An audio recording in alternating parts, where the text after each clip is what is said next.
2023년 6월부터는 모든 공문서에 소위 한국 나이를 쓸 수 없다고 합니다. 모두 한 살씩 어려질 예정인 것이죠.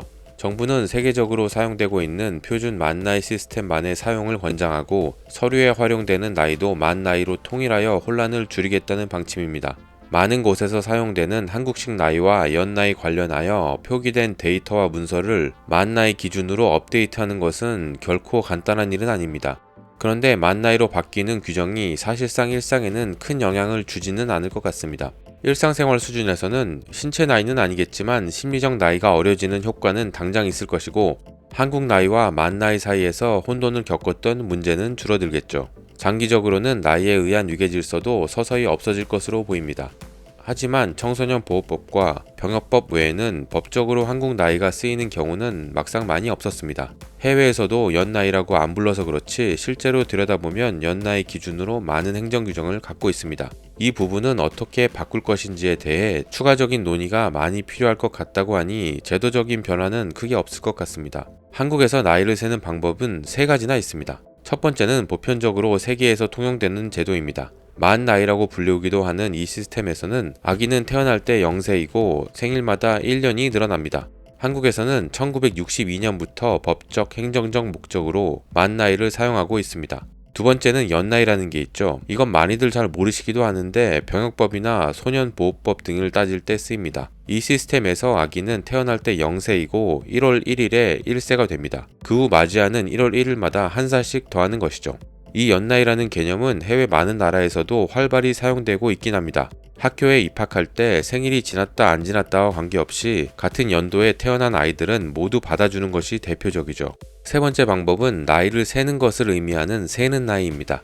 이 시스템은 한국 나이나 코리안 에이지로 더 유명합니다. 세는 나이에서는 태어난 날을 한 살로 정하고 매년 1월 1일에 한 살을 더합니다. 사람의 생명을 만들어진 순간부터로 보면 뱃속에 있었던 것까지도 생명으로 치는 것이니 일리는 있는데, 뱃속에서 정확히 12개월을 있는 것이 아니니 뭔가 한 살로 퉁쳐놓은 느낌은 있네요. 게다가 뱃속의 생명을 나이를 먹고 있는 생명체로 본다면 미국에서도 계속 논란이 되고 있는 낙태법과의 관계도 복잡해지긴 하겠네요.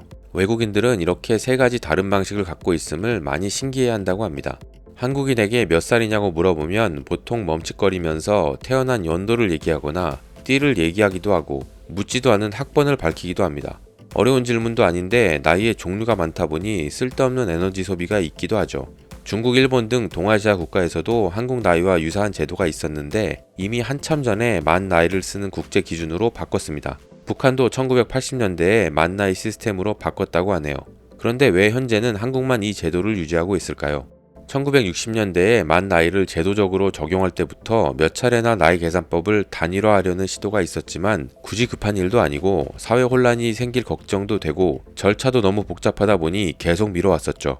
2019년과 2021년에도 국회의원들이 국제연령제도로 전환을 제안했었는데 국회에서 통과되지 못했었습니다. 2023년 6월에는 진짜로 바뀔 예정입니다. 정부는 다양한 연령층을 대상으로 한 코로나19 예방접종과 사회적 거리두기의 대책을 발표했었죠. 그런데 이것이 일상생활에서 늘 사용하는 나이와 맞지 않아서 많은 사람들이 혼란을 겪었었고, 이것 때문에라도 빨리 바꿔야겠다는 것이 정부의 입장이라고 합니다.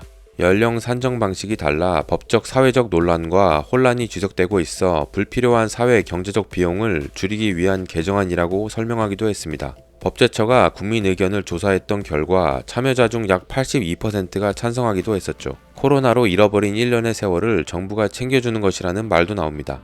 큰 문제가 아니라고 생각할 수도 있는데 나이를 민감하게 생각하고 살아온 분들 입장에서는 법적으로 나이를 조정해주면 좀 서운할 것 같기도 하고 헷갈릴 것 같기도 하네요. 사회 비용이 좀 들긴 하지만 적어도 K-나이가 갖고 있던 다양성 때문에 생겼던 생활 에피소드 이야기는 서서히 한국에서도 들을 수 없을 것 같습니다. 결국 제도적인 큰 변화는 없을 것 같고 심리적으로 한 살씩 어려지는 효과는 분명히 있을 것 같다는 분석입니다. 긍정적인 생각은 좋은 것이죠.